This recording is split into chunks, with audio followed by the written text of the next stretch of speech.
This last section is for anyone that wants to pass the certification test that they might be doing for like professional Scrum Master, because scrum.org doesn't require anyone to go to a class. You could watch a video series like this one.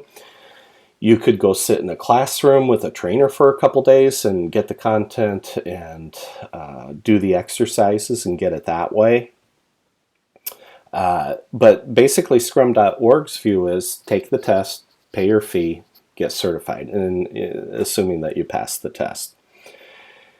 And so these are just tips, general tips that we have used successfully to help people pass any of the kinds of tests that they're going to be taking, whether it's for the Scrum Master certifications or for the project management certifications.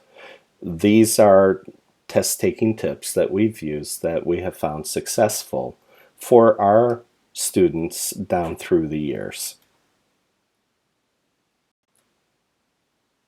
So, if you're going to take a professional Scrum Master certification, you might want to review this video or the slide deck at least a couple of times before taking the test.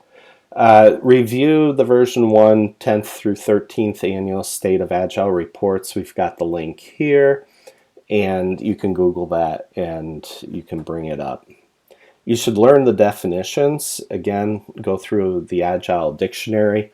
If you read through this glossary at least 5 times before taking the test, that's going to help you, because if you know the definitions, then you'll be in a better position to be able to answer almost any of the questions on the test.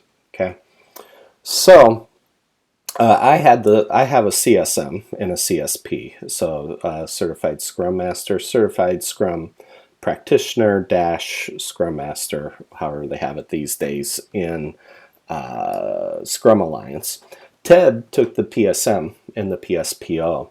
And so this is based on his taking those tests and successfully passing them on the first time through. And we're going to give you some additional tips from scrum.org on the next slide if you are going to be taking the PSM tests. So you're going to want to take the tests if you want to get certified.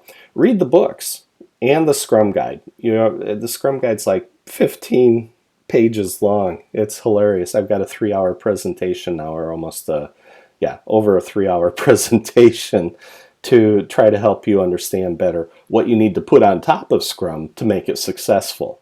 And so they have it boiled down to, or distilled down to 15, 16 pages of content in the Scrum Guide. And then there's a whole bunch of books that they suggest that you should read on scrum.org. Okay, the Scrum Guide suggested reading for the professional Scrum Master. I would also suggest you want to read Software in 30 Days and Coaching Agile Teams, and then retrospectives as well. There's the scrum.org forum, and they have study tips there and certification prep open questions. And they also have an open assessment. And go in there and go through those questions. Now, those aren't the exact questions for the test, but it gives you an idea of the type of questions that they're going to ask. And so you need to be prepared to answer the questions. And even though it's online test, because of the number of questions and the limited amount of time, you got to know your topics going into that test to pass it. But if you take the time to prepare, but don't over prepare, but take the time to prepare, rest well the night before you take the test, then the day that you take that test, and make sure you take that test at a time during the day when you know you're at your peak performance, then you're just increasing your odds of being able to pass that test during the first time through.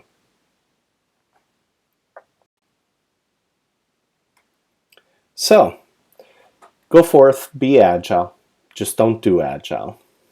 And just like we shared throughout this whole deck, If you want to be really successful in doing Agile, you need to understand how to use flow on top of Agile as a leadership framework.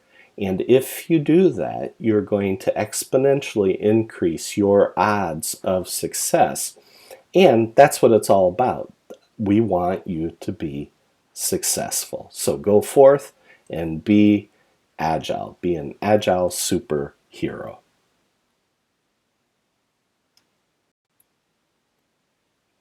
Thanks again for taking the time to sit through this death by PowerPoint presentation.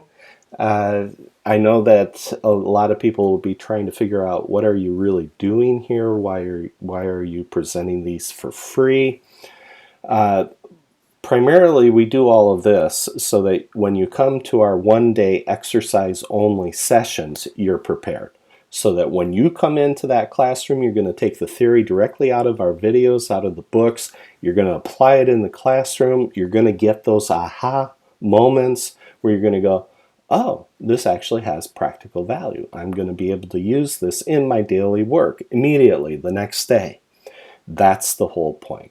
So, thank you very much for putting up with all of this. It looks like this is about a little bit over 3 PDUs. We'll just round it off to 3 PDUs for this course. My name is Andrew Coleman, and I'd like to thank you again for being here. You can reach out to me if you want to be in contact there at andrew@andrewcoleman.com. That's also my website, andrewcoleman.com. And feel free to link up with me on LinkedIn. I have well over 3,000 connections these days and followers.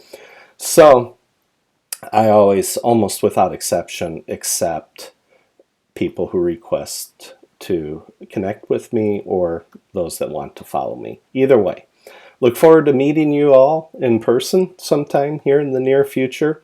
And have a great day. And I hope every one of you gets into the flow.